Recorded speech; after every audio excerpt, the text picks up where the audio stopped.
The dawn had barely begun to break over the Pacific on that 20th day of November in 1943 when Rear Admiral Keiji Shibazaki stood in his observation post, watching the horizon through field glasses that shook ever so slightly in his grip. The darkness exploded with the fury of American naval artillery, a bombardment that would soon reveal itself as woefully inadequate against the fortress he commanded. His conviction was absolute. Conquering Tarawa would require 1 million men labouring for a century. From his vantage point inside the reinforced concrete command structure, buried beneath 10 feet of compacted coral sand and dense coconut timber, the Admiral surveyed a defensive masterwork that represented the highest achievement of Japanese military construction. The Special Naval Landing Forces, 4,500 of Japan's most elite Imperial Marines, manned positions that had consumed 15 months of continuous labour to complete. Every sightline had been measured with mathematical precision. Every gun emplacement supported its neighbours in a pattern that left no gap in coverage. Every metre of shoreline had been marked for artillery reference. The Americans steering their vessels toward this stronghold remained ignorant of what awaited them. The most densely concentrated zone of destruction ever assembled on 291 acres of land, an area smaller than Manhattan's Central Park. Within precisely 76 hours, 18,000 United States Marines would shatter his prediction catastrophically, though the butcher's bill would horrify the American public and revolutionize amphibious assault forever. The casualty figures would stagger comprehension.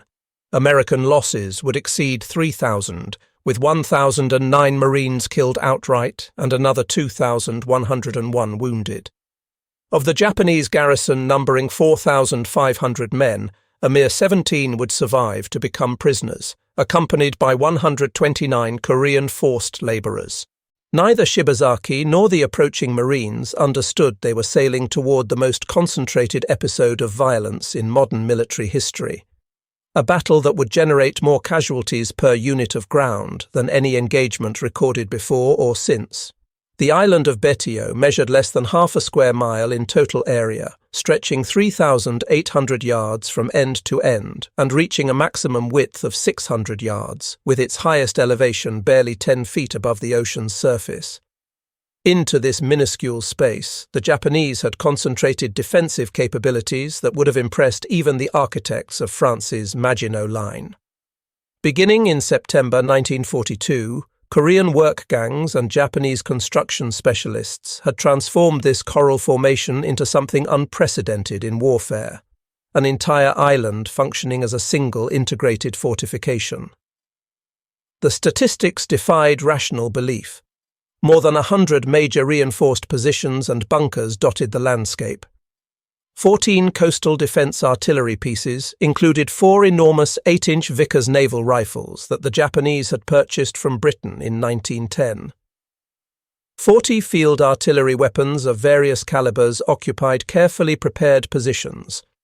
Over 200 machine gun emplacements created interlocking fields of fire that eliminated any dead ground along the beaches. The construction methodology itself constituted a masterpiece of defensive engineering. Each primary bunker featured reinforced concrete walls measuring up to 5 feet in thickness, constructed from a specialized mixture incorporating crushed coral that actually exceeded standard concrete in strength. Additional layers consisting of concrete, coconut logs, and palm wood, the latter so dense it would sink rather than float, created supplementary barriers. These logs, some measuring 18 inches in diameter, possessed remarkable capacity to absorb explosive force. Railroad rails, transported from Japan at tremendous expense, formed structural frameworks capable of withstanding direct impacts from heavy naval ordnance. The entire complex then disappeared beneath blankets of sand and coral that in places reached 10 to 12 feet in depth, material that absorbed blast effects better than most modern manufactured substances. The Japanese had also deployed distinctive hexagonal steel pillboxes, some dating back to the Russo-Japanese War 4 decades earlier, providing additional defensive strongpoints. These steel structures, combined with the concrete emplacements, wove a defensive network of extraordinary durability. On November 19, 1943, Major Michael P. Ryan stood aboard the USS Maryland's deck, observing the armada surrounding his vessel 125 miles southwest of Tarawa. This represented the largest amphibious assault force America had yet assembled in the Pacific theater. 17 aircraft carriers formed the core, 12 battleships provided heavy gunfire support, 8 heavy cruisers, 4 light cruisers, and 66 destroyers completed the escort. 36 transport vessels carried the 2nd Marine Division, veterans of Guadalcanal who believed their previous experience had exposed them to the worst the Japanese could deliver. Their assumption would prove tragically mistaken. The intelligence briefings had radiated confidence. Rear Admiral Richmond Kelly Turner had assured the Marines that preliminary bombardment would prove so comprehensive they could virtually stroll ashore without opposition. The naval bombardment scheme called for delivering thousands of shells across 3 hours, concentrating more explosive power on a single objective than any previous Pacific operation had employed. Yet some Marines harboured reservations. Colonel David Shoup, designated to lead the assault, had studied every aerial reconnaissance photograph until exhaustion blurred his vision. The island's fortifications weren't merely formidable, they demonstrated geometric perfection, designed by someone who grasped defensive warfare with scholarly precision. Even more troubling were the tidal considerations. The operation required 5 feet of water depth to carry landing craft over the coral reef encircling Betio. The Navy guaranteed sufficient tide. Major Frank Holland, a New Zealand officer who had resided in the Gilbert Islands for 15 years, had cautioned them about the dodging tide, a neap tide phenomenon that could expose the reef at the most inopportune moments. His warnings regarding unpredictable tidal behaviour had been documented but largely disregarded by Navy tide specialists who insisted their calculations were infallible. At 05:05 hours on November 20, 1943, the bombardment commenced with the battleship Maryland discharging the opening salvo from her 16-inch main battery. Within moments, the pre-dawn darkness transformed into artificial daylight as hundreds of naval guns opened fire in unison. From transport ships positioned 10 miles offshore, Marines watched in amazement as Betio vanished beneath a cloud of smoke and flame that climbed thousands of feet into the tropical sky. For 3 solid hours, the destruction played out before their eyes. The battleships Colorado and Maryland hurled hundreds of 16-inch shells toward the island. The Tennessee contributed its 14-inch rounds in rapid succession. Light cruisers added 6-inch shells by the thousands. Destroyers fired continuously until their gun barrels glowed cherry red from heat buildup. In aggregate, more than 3,000 shells struck the tiny island. At 05:42 hours, carrier aircraft joined the effort. Dive bombers and torpedo bombers released their ordnance in patterns calculated to systematically eliminate every identified position. The smoke column rose so high that vessels 30 miles distant could observe it. Yet something was fundamentally wrong. Through the smoke, naval spotters began transmitting disturbing observations. The 8-inch coastal guns continued returning fire. Anti-aircraft positions remained operational. As the smoke cleared marginally, the bunkers and pillboxes stood intact, like ancient monuments impervious to modern firepower. The subsequent after-action analysis would expose the terrible reality. Of the more than 100 major defensive positions on Betio, the 3-hour bombardment had successfully destroyed exactly 4. The thousands of shells, distributed across 291 acres, had actually delivered minimal concentrated force against individual hardened positions, each no larger than a modest house. The coral sand absorbed substantial explosive energy, while the coconut log reinforcements proved remarkably resilient against anything short of direct hits. At 06:30 hours on November 20th, 1943, Major Holland's warnings about the dodging tide proved tragically prescient. The Navy's tide specialists had calculated 5 feet of water covering the reef. Instead, the reef stood exposed. The Higgins boats ground to a halt on the coral, stranded between 500 and 800 yards from the shoreline. Marines would be forced to wade through chest-deep water across the lagoon under direct fire from positions the bombardment had scarcely touched. Only the initial 3 waves possessed amphibious tractors, LVTS, or alligators as they were called, capable of crawling over the reef. A mere 125 of these vehicles were available, barely sufficient for 1,500 men. The remaining Marines of the early assault waves would be compelled to abandon their grounded Higgins boats and wade through the murderous lagoon. At 07:55 hours on November 20th, 1943, as the first LVTS crossed the reef and penetrated the lagoon, Shibazaki's defensive apparatus revealed its lethal efficiency. Every vehicle was forced to traverse pre-registered kill zones, where artillery, mortars, and machine guns could concentrate fire with devastating accuracy. The Japanese had invested months calculating exact ranges and angles for maximum lethality. Those LVTS that survived to reach the beach encountered another trap.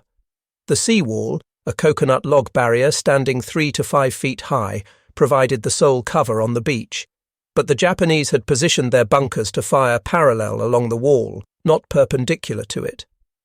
Marines huddling against the logs found themselves exposed to enfilading fire from multiple positions. This seemingly counterintuitive placement demonstrated the sophistication of Japanese defensive planning. The numbers from the first hour stunned military observers. Of 125 LVTS in the initial waves, 90 were destroyed or disabled. The meticulously designed fields of fire functioned exactly as intended, with each defensive position supporting the others in a lethal web of crossfire. At 08:30 hours on November 20th, 1943, the 4th, 5th and 6th waves discovered the true horror of amphibious assault against prepared defences. With their Higgins boats grounded on the reef, 3,500 Marines began the 700-yard wade through the lagoon. Water depth varied from waist-deep to neck-deep depending on coral formations below. Men carrying 60 to 70 pounds of equipment struggled through the water at agonizingly slow speeds. The Japanese had anticipated precisely this scenario. They had registered their mortars on the reef edge where boats would ground. Machine guns were positioned to sweep the lagoon with interlocking arcs of fire. The clear tropical water offered zero concealment. At an average wading speed, each Marine would remain under aimed fire for approximately 35 minutes, an eternity in combat conditions. The casualties accumulated with terrible efficiency. Entire squads were eliminated before reaching the beach. Men hit once would sink beneath the surface, struggle back up, only to be struck again. The weight of their equipment meant that wounded Marines who lost consciousness would drown in 3 feet of water. Blood in the water attracted sharks, introducing another dimension of horror to an already nightmarish scenario. At 09:15 hours on November 20th, 1943, those who survived the wade confronted a new crisis.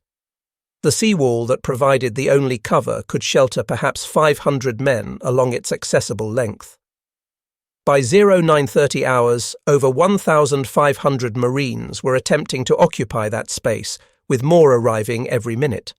Those unable to fit had to lie exposed on the open beach or remain in the shallow water. The Japanese positions now revealed their brilliant positioning. A single bunker could fire along hundreds of yards of seawall. Machine guns positioned at different heights could fire over Marines in front to strike those behind. Mortars had been pre-registered on seawall positions, meaning Japanese gunners could drop rounds with deadly accuracy without even observing their targets. The geometric precision of the defence created a killing field where survival became a matter of pure chance rather than tactical skill. Marines pressed against the seawall possessed perhaps 18 inches of protection. Any movement meant exposure to dozens of Japanese weapons.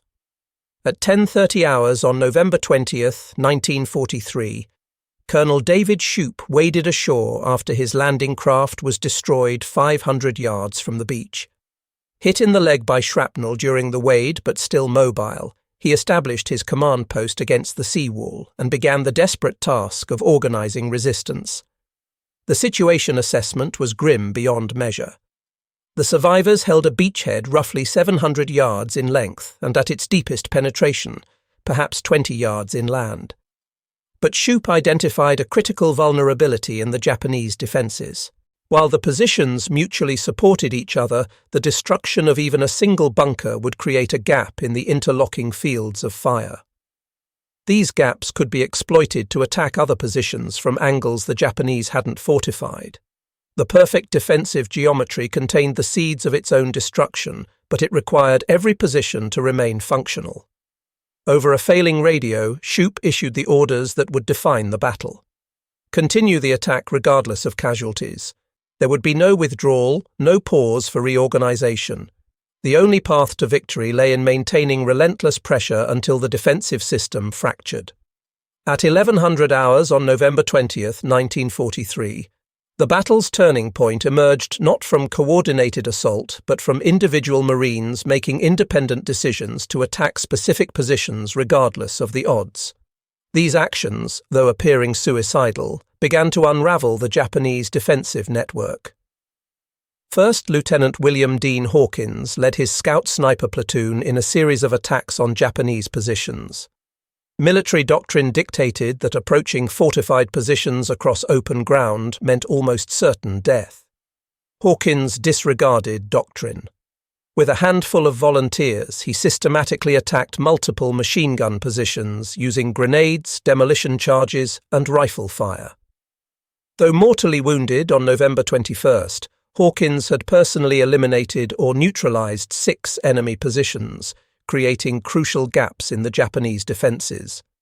Staff Sergeant William J. Bordelon, already wounded multiple times, assaulted 2 machine gun positions with demolition charges on November 20th. He destroyed both positions before being killed while attacking a third. His actions eliminated a critical strongpoint that had been devastating Marines along the seawall. First Lieutenant Alexander Bonnyman Jr., a combat engineer who had left a successful business to enlist, led the assault on the largest Japanese position, a massive bomb-proof shelter serving as a command post. On November 22nd, Bonnyman led Marines up the sand slope covering the bunker while under intense fire. Reaching the top, he stood fully exposed, firing down into the bunker's entrances while his men brought up demolition charges. He maintained this position until killed by machine gun fire, but his sacrifice allowed the Marines to destroy this critical position. At 1400 hours on November 20th, 1943, inside the remaining Japanese bunkers, a terrible realization was spreading. The Americans weren't responding to casualties the way military doctrine predicted. Units that had suffered 50% casualties, the threshold at which most forces lose combat effectiveness, were still advancing. The Marines were absorbing losses that should have caused complete collapse, yet they continued attacking. The Japanese had based their defense on the assumption that any rational military force would cease attacking after suffering 30% casualties. The mathematical certainty of this had been incorporated into their defensive planning, but the Marines were proving that human determination could overcome tactical logic. The Japanese defenders, for all their preparation, had no response to this variable. Their perfect geometric defense required defenders to remain at their positions, maintaining the interlocking fields of fire. But as Marines eliminated positions one by one, gaps appeared in the defensive network. Each gap allowed more Marines to advance, which created more gaps, accelerating the systematic collapse of the defensive system.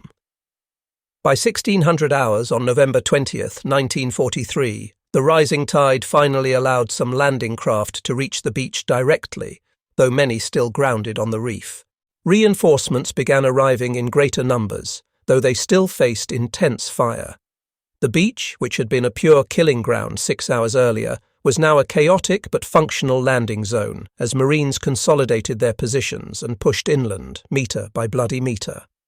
Colonel Shoup, still commanding from his position near the seawall despite his wounds, coordinated the battle through runners, Marines who volunteered to carry messages across fire-swept ground. The mortality rate for these runners was appalling. but volunteers never ceased coming forward. Their courage in maintaining communications proved vital to coordinating the assault when most radio equipment had been destroyed by saltwater or enemy fire. The individual acts of courage were creating cumulative effects. Where Japanese planners had calculated fields of fire and casualty ratios, the Marines were demonstrating that determination could overcome defensive advantages. Progress was measured in yards gained at terrible cost, but it was progress nonetheless. As darkness fell on the first day at 2100 hours on November 20th, 1943, the Americans held a precarious beachhead. Of approximately 5,000 Marines who had attempted to land, over 1,500 were casualties. But they were ashore and had proven that Shibazaki's fortress could be cracked. The night brought new challenges. The Japanese, trained in night fighting, prepared for potential counterattacks. However, instead of the traditional massive banzai charge, they conducted smaller probing attacks, attempting to infiltrate Marine lines. The Marines, expecting a major assault, remained on high alert throughout the night. Colonel Shoup ordered his exhausted men to improve their positions and prepare for the next day's fighting. Small groups continued to probe Japanese defences, identifying weak points for tomorrow's assaults. The Marines discovered that their enemies, while formidable in prepared positions, were less effective in fluid night combat, where the advantages of fortification were minimized. Dawn on November 21st, 1943, at 0600 hours revealed both the carnage of the first day and the changing tactical situation. Marine reinforcements had landed during the night, bringing total strength on the island to approximately 7,000 men. The Japanese, unable to reinforce or resupply, had lost an estimated 1,000 defenders. Major Michael P. Ryan led a crucial assault on Green Beach on Betio's western shore. This beach was less heavily defended than the northern beaches where the main assault had occurred. Ryan's forces landed with relatively lighter casualties and immediately began pushing east along the island's axis, attacking Japanese positions from directions they hadn't anticipated or fortified against. The systematic reduction of Japanese strongpoints accelerated. Marines had learned costly lessons about bunker assault. Each position required specific solutions, either direct fire from the Sherman tanks that had finally made it ashore, or combat engineers with demolition charges and flamethrowers. The process was methodical and brutal. Suppress with covering fire, advance with demolitions, destroy, and move to the next position. At 1400 hours on November 21st, 1943, the assault on Admiral Shibazaki's command bunker, the largest defensive structure on the island, became the battle's symbolic turning point. The massive structure, built with concrete walls 5 feet thick and covered by tons of sand and coral, had multiple fighting positions and underground chambers that could hold 300 men. The assault required coordination between tanks, engineers, and infantry. Sherman tanks fired point-blank into the bunker's apertures, while Marines provided covering fire. Engineers rushed forward with satchel charges, throwing them into any opening. When these proved insufficient to breach the main structure, Marines used bulldozers to push sand and coral against the bunker's entrances, sealing the defenders inside. The final solution was grimly effective. Hundreds of gallons of gasoline were poured into the bunker's ventilation system and ignited. The resulting explosion and fire killed an estimated 300 Japanese defenders. Admiral Shibazaki himself likely died in this bunker, though his body was never definitively identified among the burned remains. At 16:30 hours on November 21st, 1943, the capture of Betio's airfield, the strategic reason for the entire operation, occurred on the second day. The airfield, though damaged by bombardment, was within Marine lines and would soon be repaired for American use. The Japanese had concentrated their defences to protect this vital installation, but their assumption that Americans would be deterred by casualties had proven fatally flawed. The Marines had been willing to take massive casualties to establish any foothold, then expand systematically, regardless of specific objectives.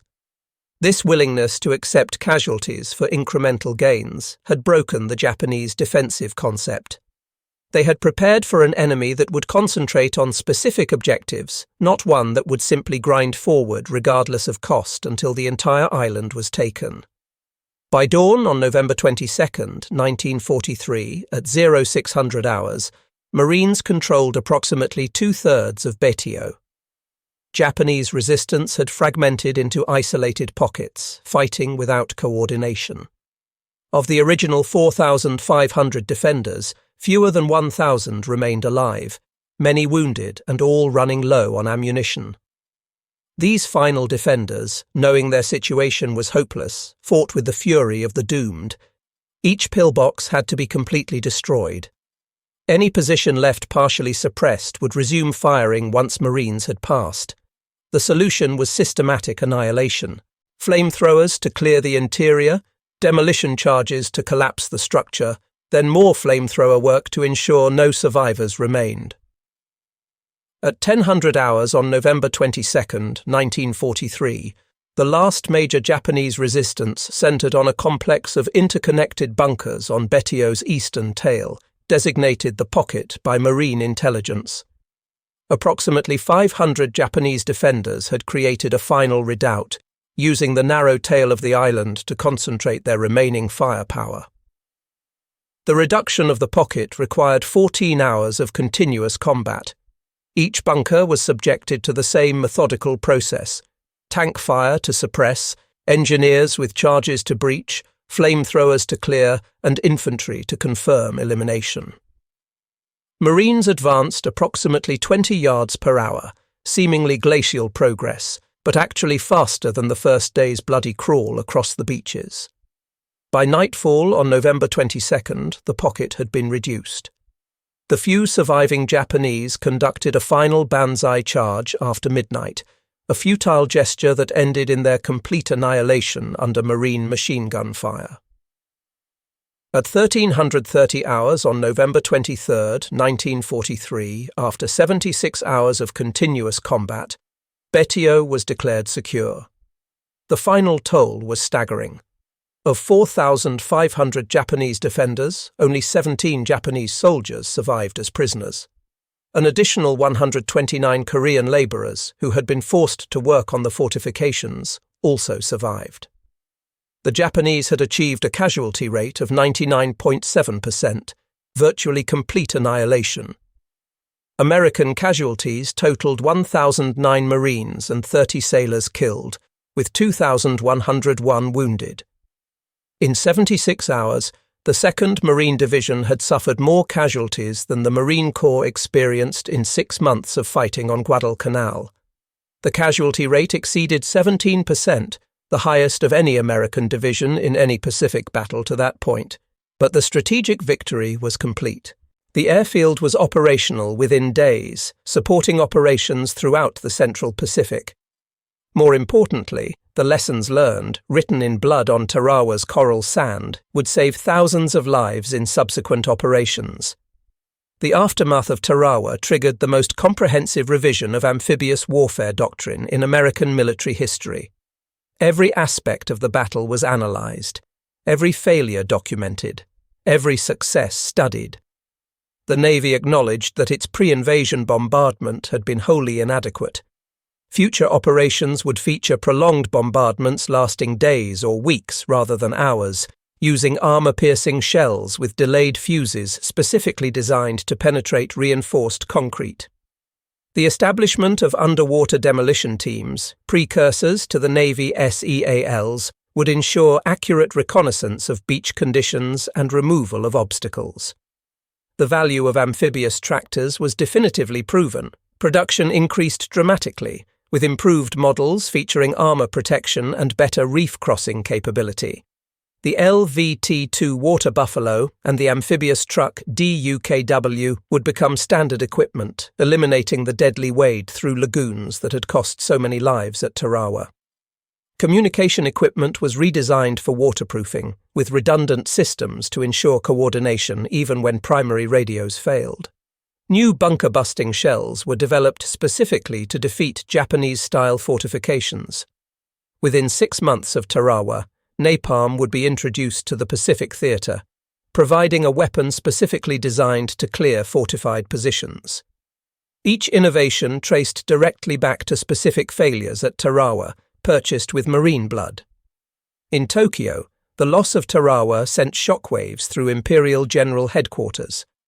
The Americans had accomplished something Japanese military doctrine deemed impossible. They had accepted catastrophic casualties to take a strategically limited objective.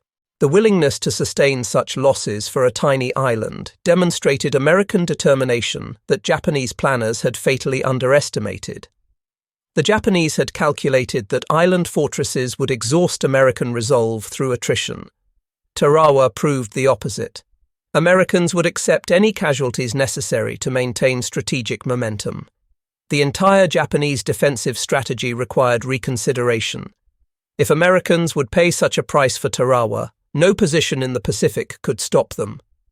Japanese defenders on other islands studied every report from Tarawa, but the lessons were dispiriting. The Americans had learned from their mistakes and would not repeat them. Future island assaults would feature overwhelming firepower, better equipment, and refined tactics, all lessons learned from the disaster and triumph of Tarawa. Decades after the battle, Tarawa veterans struggled to convey the intensity of those 76 hours. The concentration of violence in such a small space and compressed time frame defied normal combat experience. Marines who had fought across the Pacific universally rated Tarawa as their worst experience. Worse than Iwo Jima, worse than Okinawa, worse than Peleliu. The battle's survivors formed a unique fraternity, bound by shared experience of the most concentrated killing ground in Marine Corps history. At reunions, they spoke of things that couldn't be adequately conveyed to those who hadn't been there. The wade through the lagoon under fire, the desperate fight at the seawall, the systematic reduction of positions that seemed impregnable. Many veterans returned to Tarawa in later years, finding it hard to reconcile the peaceful tourist destination with the hell they remembered. The smell of death that had hung over the island for weeks, the bodies floating in the lagoon, the gore-splattered seawall. These memories remained vivid decades later, testament to the intensity of those 76 hours. The official after-action report, completed within weeks of the battle's conclusion, represented one of the most brutally honest self-assessments in military history. Rather than minimizing failures or exaggerating successes, the report identified 38 major lessons, each linked to specific failures that had cost lives. Among the critical lessons, area naval bombardment could not destroy point targets, and future operations would require direct fire at specific positions for extended periods. Aerial photography alone was insufficient for intelligence, and human reconnaissance, including swimmer scouts, was essential. Tide calculations required local expertise with contingency planning for unexpected conditions. Communication equipment had to be completely waterproofed with multiple redundant systems. Tank infantry coordination was not optional but essential for bunker reduction. Major General Julian Smith, commanding the 2nd Marine Division, added a personal observation that captured the essence of Tarawa. Every mistake made had been paid for in blood, but those sacrifices had purchased knowledge that would save countless lives in future operations. Within weeks of Tarawa's capture, its strategic value was proven. B-24. Liberator bombers operating from the rebuilt airfield struck Japanese positions throughout the Marshall Islands, softening them for the next American advance. Photo reconnaissance missions from Tarawa provided intelligence that proved invaluable for planning subsequent operations. But Tarawa's greatest value was psychological. It had proven to the Japanese that no position, regardless of fortification, could stop the American advance if the United States was willing to pay the price. This knowledge undermined Japanese morale, even as it strengthened American resolve. The willingness to accept such casualties for victory demonstrated a determination that transcended tactical considerations. Admiral Chester Nimitz, Commander-in-Chief of the Pacific Fleet, later assessed that Tarawa was the turning point, not because of territory gained, but because of what it proved about American resolve and adaptability. The road to Tokyo was open if America had the will to travel it, regardless of the cost. 3 months after Tarawa, Marines assaulted the Marshall Islands using every lesson learned from the earlier battle. The contrast was dramatic. Kwajalein Atoll, more heavily defended than Tarawa, fell with 1/5 the casualties. The island of Eniwetok, equally fortified, was taken with minimal losses compared to Tarawa's bloodbath. The key differences were systematic. Prolonged naval bombardment with armor-piercing shells actually destroyed Japanese positions. Abundant amphibious tractors eliminated the deadly reef crossing. Underwater demolition teams had cleared obstacles and provided accurate beach intelligence. Improved tank infantry coordination allowed rapid bunker reduction. Flamethrowers were available from the first wave. Every improvement traced directly back to failures at Tarawa. The blood spilled on that tiny island had purchased tactical knowledge that transformed American amphibious capabilities. Future operations would still be costly, but never again would Marines face the perfect storm of failures that had made Tarawa such a killing ground. Beyond the statistics and tactical lessons, Tarawa left psychological scars that would take generations to understand. The intensity of combat in such a compressed time and space left mental wounds that wouldn't be fully recognized for decades. Post-traumatic stress disorder, not yet named or understood, affected countless Tarawa veterans who struggled to process their experiences. The Japanese defenders had fought with equal courage, dying almost to a man for their emperor and homeland. Their defensive preparations had been brilliant, their resistance fanatical, their sacrifice complete. Only 17 Japanese soldiers and 1 officer survived from the entire garrison, testament to their determination to fight to the death rather than surrender. The Korean laborers who survived represented another dimension of the tragedy. Forced to build the fortifications, then forced to fight in the final battle, they were victims of a war not of their making. Their survival rate was actually higher than the Japanese defenders, as some were able to surrender once it became clear the Japanese could no longer prevent them. Tarawa's influence extended far beyond World War II. The battle became required study at military academies worldwide, examined not for tactical brilliance, there was little, but for what it revealed about determination defeating preparation. The Japanese had created the perfect defensive position. The Americans had taken it anyway through sheer willpower and acceptance of casualties. Modern military doctrine still incorporates lessons from Tarawa: the importance of accurate intelligence, the necessity of specialized equipment for specific combat environments, the critical nature of joint operations between services, and above all, the recognition that human will can overcome tactical disadvantages. All these trace back to those 76 hours on Betio. The establishment of Special Operations Forces, emphasis on reconnaissance, development of precision weapons to reduce fortifications, and doctrine of overwhelming force at the point of attack all have roots in the bloody lessons of Tarawa. The battle proved that no position is impregnable if the attacker is willing to pay the price, a lesson with implications far beyond military strategy. Admiral Shibazaki's boast that it would take 1 million men 100 years to conquer Tarawa became one of history's most spectacularly wrong military predictions. In just 76 hours, 18,000 Marines proved that determination could overcome any fortress, that American democracy could produce warriors as dedicated as any totalitarian system, and that no defensive position, however perfect, could withstand the assault of free men fighting for a just cause. The arithmetic was brutal but simple. 3,000 American casualties to eliminate 4,500 Japanese defenders and capture 1 small island. By any tactical measure, the casualty ratio was unacceptable. But wars aren't won by tactical measurements alone. They're won by nations willing to pay the price for victory. Tarawa proved Americans would pay that price. The Japanese had built their strategy on the assumption that American democracy, with its value for human life, couldn't sustain such casualties. They discovered that Americans, when convinced of their cause's righteousness, would accept any losses necessary for victory. Tarawa stands as one of the most important battles in American military history, not for what was gained, one small airfield, but for what was learned.